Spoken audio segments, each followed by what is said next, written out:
changing me and changing you. Praise the lord. అందరూ బాగున్నారా? ఈ దినము దేవుని వాక్య ధ్యాన నిమిత్తమై యెషయా గ్రంథము 40వ అధ్యాయము 11వ వచనాన్ని ధ్యానించుకుందాం.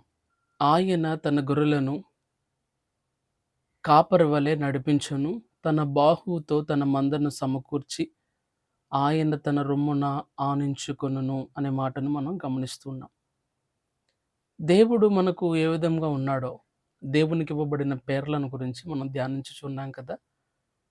ఈ లేఖనాన్ని బట్టి మనం దేవునికి ఉన్న పేరును మనం ఆలోచన చేస్తే యెహోవా రోహీ అనే మాటను మనం గమనిస్తున్నాం.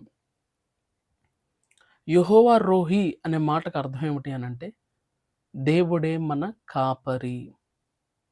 ఆయన మనలను కాయువాడుగా మనం గమనిస్తూ ఉన్నాం. వాక్యం వింటున్న నీ జీవితంలో నీ కాపరి ఎవరు?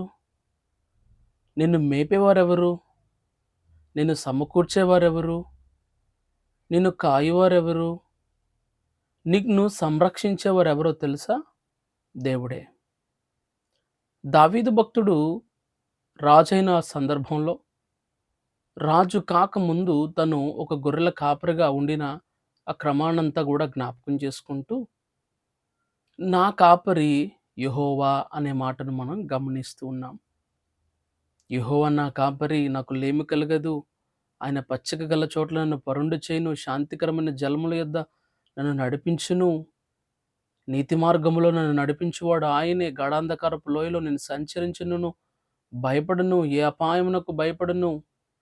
నీ దుడ్డుకర్ర నీ దండము నన్ను ఆదరించును. ఈ విధముగా దావీదు భక్తుడు దేవునిని కాపరిగా గుర్తించి, తన జీవితంలో దేవుడు కాపరిగా ఉన్న విషయాన్ని మనకు తెలియచేస్తూ ఉన్నారు.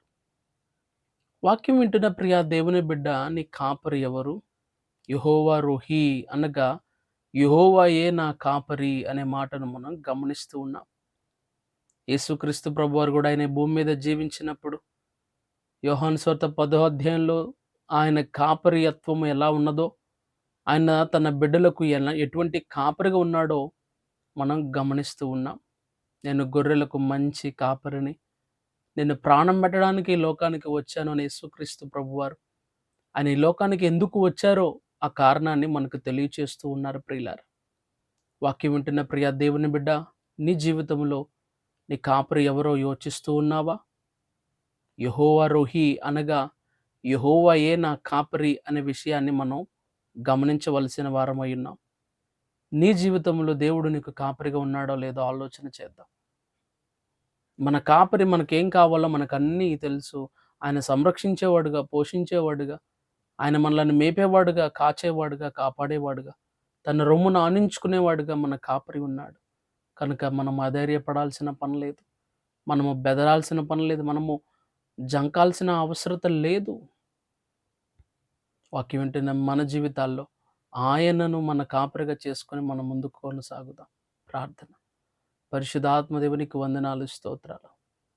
ఇది మీ అందరూ మా ప్రియులు వాక్యాన్ని వింటున్న వారి జీవితాల్లో మీరు యెహోవా రోహీగా ఉండి, మీరు కాపరిగా ఉండి నడిపించండి తండ్రి.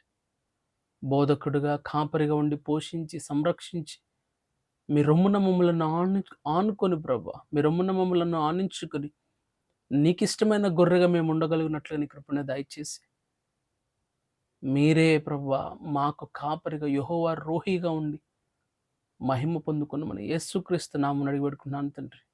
ఆమేన్. God bless you.